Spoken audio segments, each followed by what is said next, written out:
এই টিউমারে ওষুধ লাগানোর নিয়ম, ঠিক হাতে এইভাবে ওষুধ নেবেন, টিউমারের উপরে এই কাটা ঘুষি লাগিয়ে দেবেন। 10 থেকে 12 দিন জায়গার থেকে যদি জায়গার টিউমার যদি বসে যায়, টিউমার ভালোই যায়, তাহলে নাম্বার 1 রোগী দেওয়া যাবে না দাদা? আর একটা রোগের কথা বলি, আপনাদের নাম্বার দেওয়ার ওষুধ ভাই দেখেন।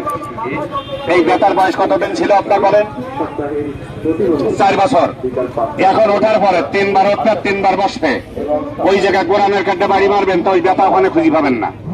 যদি ওনার মুখ দিয়ে সত্যি কথা বেরিয়েছে, এটা নাম্বার আর 250 টাকার ঔষধ ঘরে একটা রোগী পাঠাই দেয়, এইটার দাম কত, মূল্য কত বা বেচেন কত, সকালে রাত্রে 20 ফাটা করে খাবেন আর ব্যথা একটু মালিশ করে দেবেন। এই 3টি রোগের কথা বলেছি। আর বেগুন চিংড়ি মাছ গড়ে খাবেন, যদি গা চুলকোয় আমার নাম্বারের সাথে সাথে ফোন দেবেন। এই দাদার মুখের দেখতে গিয়ে পুরানো ব্যথা ছিল, বলছে ভালো, তা দাদা বলছে আগের চেয়ে অনেক ভালো। ইনি মুন্সিগঞ্জের আগের দিন ওষুধ দেওয়ার পরে উনি হাসটিছে, আমার বলছে মিলন দাদা আপনার ওষুধ ভালো। তাই ভালো মন্দ বোঝার জন্য আমি আপনাদের কাছে 100 টাকা দাম